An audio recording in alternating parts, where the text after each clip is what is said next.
Alexandre, sempre presente. Boa noite a todos da live, sempre super educado, Alexandre. Boa noite.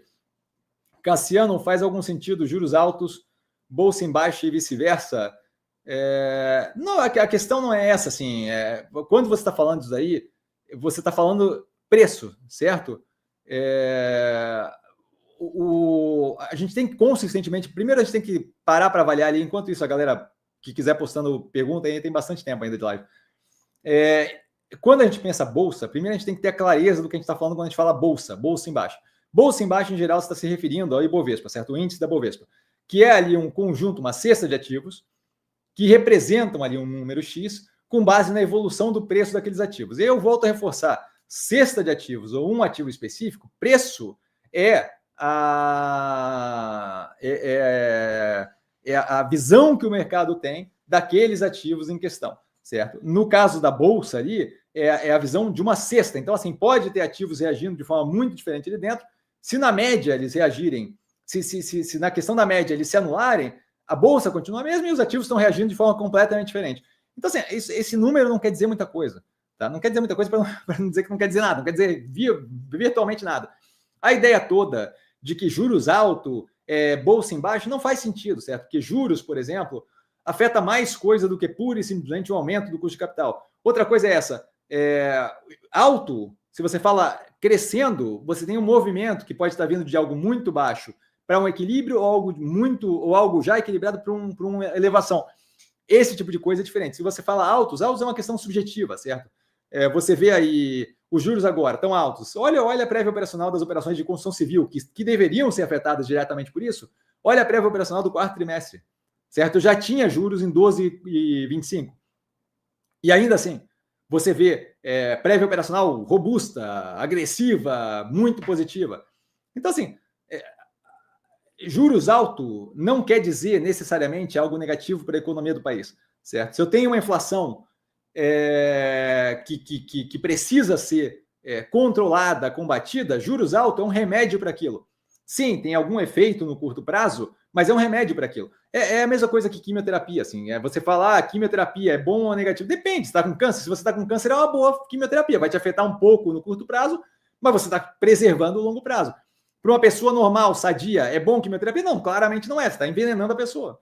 Então, assim, é muito a mesma lógica. O que acontece no mercado financeiro, que a gente tenta aqui no canal, que eu tento no canal consistentemente lutar contra, é desconstruir a ideia de conceito pré-montado com relação ao mercado financeiro, que a galera fica repetindo e acha que é verdade, certo? Por exemplo, juros altos, bolsa em baixa. Não existe uma lógica direta dessa. Geralmente, você tem algum efeito disso por causa de self-fulfilling prophecy, profecia autorrealizável. Se muita gente que atua no mercado acredita que juros altos é bolsa em baixa, você tende a ter, toda vez que você tem alguma expectativa ou elevação de juros, pessoas que acreditam naquilo saindo, liquidando ativos. Não quer dizer que faz sentido. Quer dizer que você tem um efeito dos atores de mercado com base numa crença. É a mesma coisa, Salem, 1692, 1642, alguma coisa assim. Witch Trials, os julgamentos lá com relação à bruxaria. Pela crença de todos os envolvidos, quando você tinha uma mulher que tinha um gato preto, em geral ela acabava numa fogueira. Não quer dizer que fazia sentido. Não quer dizer que existia uma correlação e uma causalidade, mas assim, você não tinha uma lógica por trás daquilo. Aquilo ali acontecia com base em crença. É a mesma coisa que acontece com isso aí. Se eu vejo todos os juros elevando como algo necessariamente negativo, eu vou ter um efeito adverso no mercado financeiro que não necessariamente é baseado em fundamentação que faça sentido. Volto a reforçar. Por que eu estou comprado agora e por que sempre que eu posso eu estou realocando capital? Porque eu não vejo isso como fazendo sentido. Se eu tiver correto, daqui a pouco vai se fazer ver que não fazia sentido e aí é onde eu lavo a égua de ganhar dinheiro.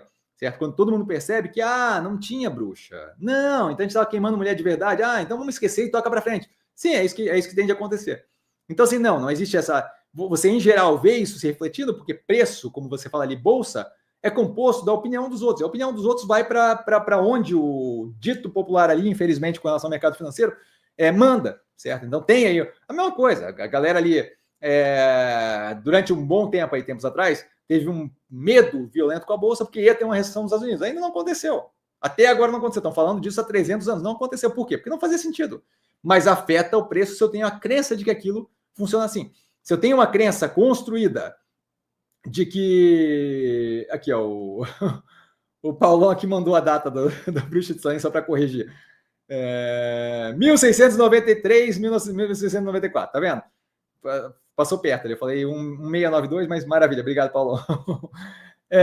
De qualquer forma, quando você tem uma crença construída e arraigada no imaginário do mercado financeiro, você acaba tendo algum efeito daquilo. É que nem análise técnica, análise gráfica. Aquilo ali não faz nenhum sentido. Matematicamente é completamente desprovável, certo? Você consegue provar que não funciona assim, que não tem nenhum racional por trás daquilo. Mas se você tem, é como se fosse fase da Lua. Se você tem todo mundo acreditando, ou uma parcela considerável do mercado financeiro acreditando que quando a Lua está cheia, o mercado sobe, toda vez que eu tiver a previsão de uma Lua cheia, a galera vai entrar comprando para aproveitar aquela subida. E aí você vai ter naturalmente um efeito de elevação pelo aumento da demanda de self-fulfilling prophecy. Não quer dizer que a Lua cheia faz, de fato, com que a Bolsa suba.